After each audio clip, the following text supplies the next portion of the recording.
Hello everyone. So today we're going to talk about functions in Python, and in this video we'll be talking about the following topics, namely introduction, uses of function, creating a function, calling a function, the arguments, various types of it, and the default parameter value along with passing list as argument. We'll also discuss about the return values of a function, the pass statement, and other things which you can explore in functions. So let us begin.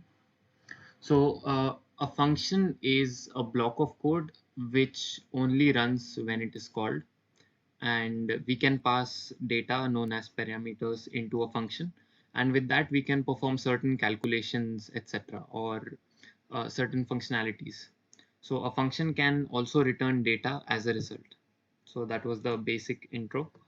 And uses, so functions help avoid repeating a set of instructions many times.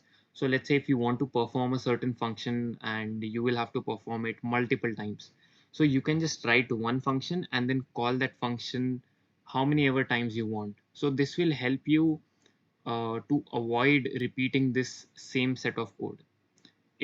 Function will also enhance the logical flow of a program, and it makes debugging a lot easier. So let's say in this functionality, if you want to make some modifications, now because you have written a function and every time this function will be called, all you have to do is make a change over here. But in case you do not use a function and you write about that functionality in those multiple flows repetitively, you will have to change each and every code over there. So it means that basically it is much easier to use, and also if there is any error or if you want to enhance your logic, it is very easy to do with functions. Now creating a function. So in Python, a function can be defined using the def keyword. So over here you can see example. So def my function, this is the function name. It can be anything, and it is up to you what you want to name it. And inside this bracket we will be passing the parameters if any. If not, we can leave it blank, and then we'll give a colon and we'll write the code block which should be executed in the function. So this is just a simple function which will print hello from a function, and that is how we can create a function. Now calling a function. So to call a function, we simply use the function name followed by a parenthesis. So over here, let's say this is the same function we defined in the previous slide, or which we saw in the previous slide. And if you want to just call this function, you will just write the name of that function along with parentheses. So this will print it again. Now, if you write this again in the next line, this will be printed twice because you're calling the function twice. So that's how you call a function. Now, arguments or args. Uh, so it's popularly known as args in Python in the documentation as well. Now, what is argument? So the data which is passed into a function is known as argument. Now that data can be of any data type, and you will use that inside your function in some sort of logic, and then do the processing or return a different value. So that can be done if you're passing arguments. Now arguments are specified into parentheses after the function name. So over here, if you see an example, we are defining a function and we are passing an argument in it, f name. So now we are printing this variable along with an existing, let's say, string. So if I'm passing ml to the function, so it will print ml refsness. Similarly to Tobias, Linus, and whatever you pass, that will be printed in place of this f name. Now arbitrary arguments, or it is also represented by an asterisk and args. So if you do not know how many number of arguments you will be passing into a function, you can just use one argument and add a star mark or an asterisk bit before it. So this way the function will receive a tuple of arguments and you can access the items accordingly. So you've studied about tuples earlier, and you can, let's say, in this example, you can see that we have only one parameter in the function, but it is an arbitrary argument, which means it will be receiving it as a tuple. So if I'm passing 3, the size of this tuple will be 3, and I can access it using this square bracket. So I can also pass 4, 5 or even 1. So that is how arbitrary argument works. Now keyword arguments or kwargs. So you can also send arguments with the key equals to value syntax. So let's say if your function has 3 arguments or 3 parameters. Now by default, if you are passing only 3 values, the first value will be assigned to the first parameter or the first argument, second to the second, and third to the third. So that is how it is done by default. But if you use the key value syntax, then you can specify which parameter should receive which value. So now even though you are passing this the first, it will be assigned to child 1. Child 1 is on the third over here. Similarly, child 2 will be assigned with this and child 3 with this. So you can use this key value pair, and in this case the order of the arguments does not matter. You can write this at the end also, it will still be saved into the child1 variable or the argument. Now arbitrary keyword arguments. So this is represented by a double asterisk before kwargs. Now a double asterisk can be added before the parameter if we do not know the number of keyword arguments we will be passing. So we just saw about the keyword argument, which goes in the form of key equal to value. Now if we do not know how many key equal to value pair will be there, we can use the double star mark. So if you are passing 2, you can also pass 3, 4, 5, and the function parameter will only have one arbitrary keyword argument, and you can access all of the past values or all of the past data using this kid variable over here. So you should definitely know the key value. Without the key value, it will be difficult to access them. Now the default parameter value. So if we call a function without argument, it uses a default value. So now how do you define this default value? So let's say you're defining a function, my function, and you want to set the default value of the parameter. The parameter here is the country, and let's say the default value is set to Norway. So if you pass a value in the function, it's all well and good. But if you are not passing any value, then the default value will be taken, that is Norway in this case. So in this first example, where my function we are calling Sweden, so I am from Sweden will be printed. In the second line, I am from India will be printed. And in the third one, where we are not passing any argument at all, when we are calling the function, I am from Norway will be printed because Norway is the default value. So that is how default parameter value works. Now passing list as argument, we can send any data types of argument to a function. It can be string, number, list, dictionary, and so on. But we'll just see one example, that is passing list. So if you're defining a function and you are taking in a list, so let's say food, so you can simply write your own logic, or over here in the example we are seeing that this is printing each and every item of the list by looping through it.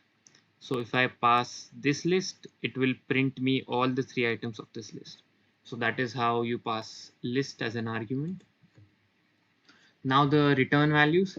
So usually a function also has a return value, which means that if you're calling the function, you will get a value in return, which you can either print or store or use it in your further process, whatever is your requirement as per that. So to let a function return a value, we can use the return statement.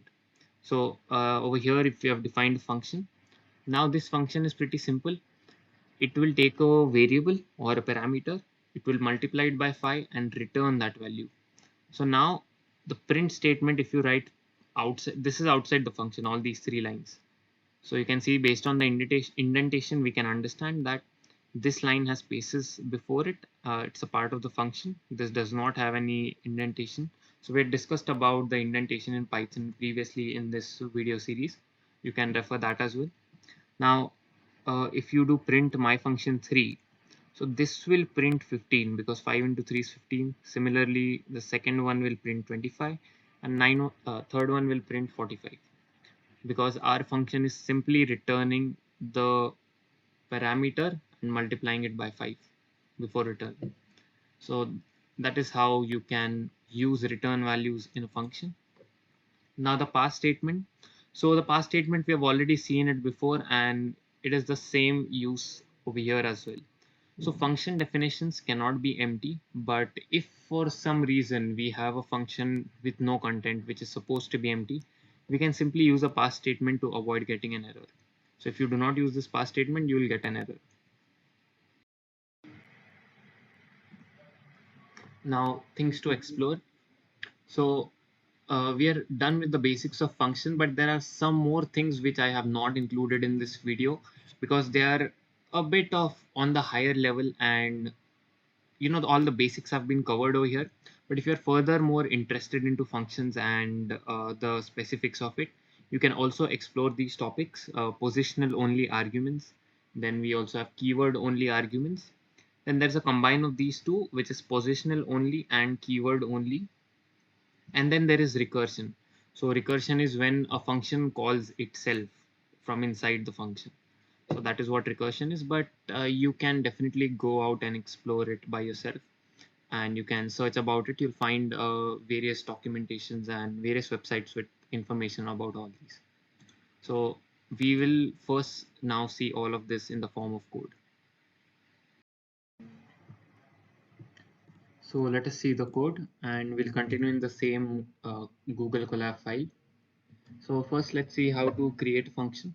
We use the def keyword, and I'm going to name the function, let's say sample underscore function.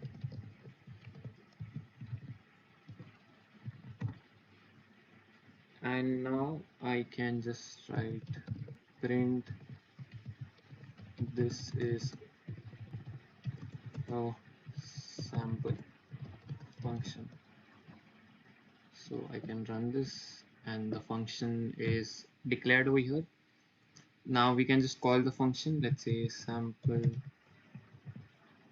function.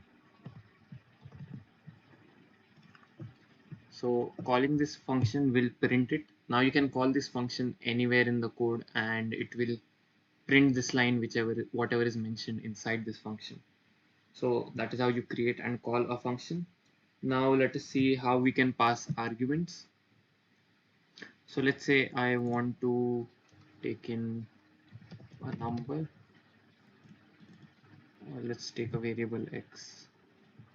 Now let's say I want to return the square, so I just rename the function square. So if you want to print the square of any number, then you can call this function. So square is nothing but basically the raised to 2 or x into x. So if I call the square function, I'll have to pass a parameter. If I do not pass a parameter, I'll get an error because it says the name square is not defined. So we have actually defined it, but it is defined with a parameter which is missing over here. So this might actually be a keyword, so we'll just change its name to print square. And then actually forgot to run it probably. So if I run it first, and now I'll just do print square 5. So yes, we forgot to run the changes, and once I call the function with a parameter, I will get 25 as the output, and if I call it without a parameter, it will give me an error since we have not defined any default value. So let's say if we want to define a default value, I'll just add x equals to 5. So 5 here is the default value. Now this error,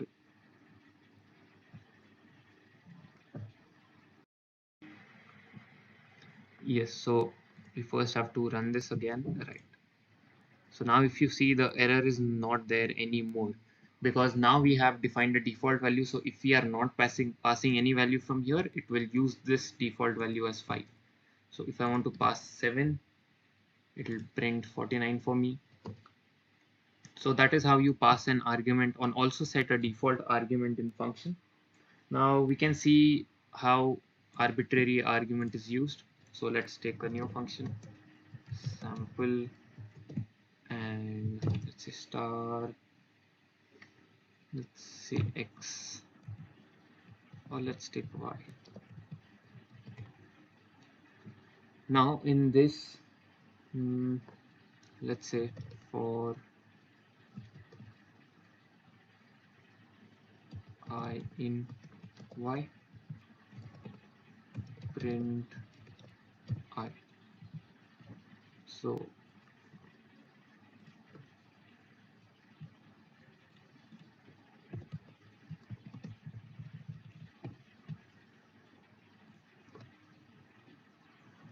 we have defined the function, and now if we are to call this function with multiple values, let's say sample 157, or I can even pass a string saying hello. So it will print all of that because that's what we are doing in a function. I can also pass more arguments like say 0, and this will also be printed. So that is how arbitrary argument works. Now we can also see what keyword argument is. Now first, before seeing the keyword arguments, we'll see the function with multiple parameters. So let's take another one, sample multiple, and let's say x1, x2, and x3. Print x1 plus x2, and let's say print x3. So it will print x1 plus x2, and then it will also print x3. So let's say if this, now if I want to pass a few values to this sample multiple, and I'm passing, let's say 1, 2, 3. So this will print first x1 plus x2 is 1 plus 2 is 3. So it is automatically assigning 1 to x1, 2 to x2, and 3 to x3. If I change the values, let's say 7, 4, 11. Now 7 will be assigned to x1, 4 to x2, and 11 to x3. So first it will print x1 plus x2, which is 7 plus 4, 11. And now x3 again 11. I'll just change this so we can see the difference.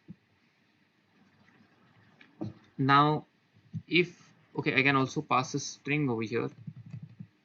So hi, this is the string I'm passing. So now because we are doing addition, we will get an error because plus is for integer and not for string. So you have to be sure what you're doing inside the function. Based on that, you should only pass the parameters. So if I'm passing hi over here, it will give me an error because we are trying to do addition over here and it requires 2 numbers. So that is why I'll only have to pass numbers, and then it will work. Now if I want, let's say now you know that 7 is being assigned to x1, 2 is being assigned to x2, and 12 to x3. Now let's say if I want x3 to be 7, so I can just pass it as keyword arguments, that is x3 equals to 7. If I want this to be x1 and this to be x2, so now x1 is 2, x2 is 12, so 2 plus 12 14, and x3 is 7. Now 7 is also printed. So that is how keyword argument works. And if you do not know how many keyword arguments you're going to pass, you can use the arbitrary keyword arguments. Let's see, left sample 2, and we can take double star and var. So we can print, let's say x2. So I'll run this.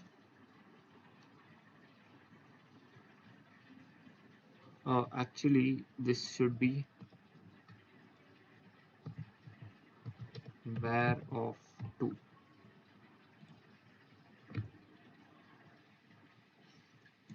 Now if I am passing, let's say sample 2, and I want to pass, let's say x1 equals to, let's say 5, x2 equals to 7, x3 equals to 9, x4 equals to 11. So this will give me an error because we are trying to access it as a tuple. But what we have to do here is let's say x1. So now this is printing x1 only. If I want to print, let's say x4, so in this situation you need to know what the value, what the key is. Without knowing the key you will get an error. So I had mentioned this in the presentation, but since we know the keys over here, now what if the key is not present? So if I don't pass x4 itself, and again we will get an error. So we have to be careful when we are using arbitrary keyword arguments, because we should be aware of the keys which are being used.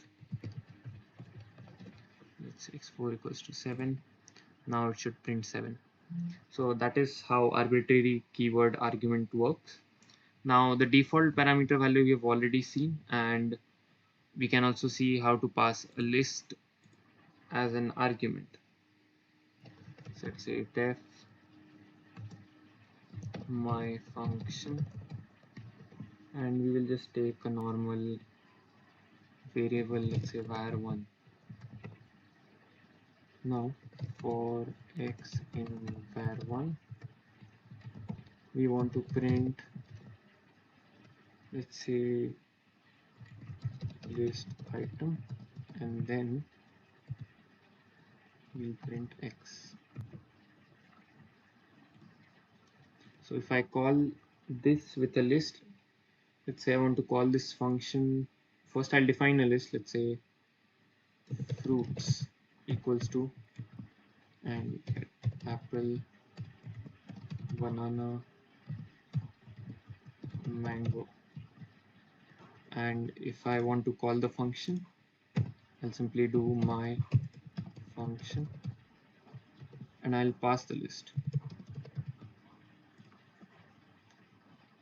So it is printing list item apple, list item banana, and list item mango. So that is how you can pass a list as an argument. Now we have also seen about the return values. Oh, I don't think we have. So let's see the return values now. So let's, yeah. So let's say we have a function,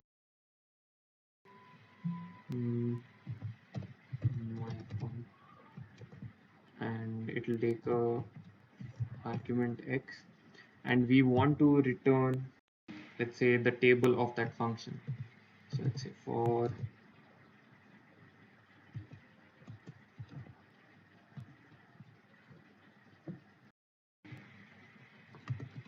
range, and let's say we want to print the table till 10.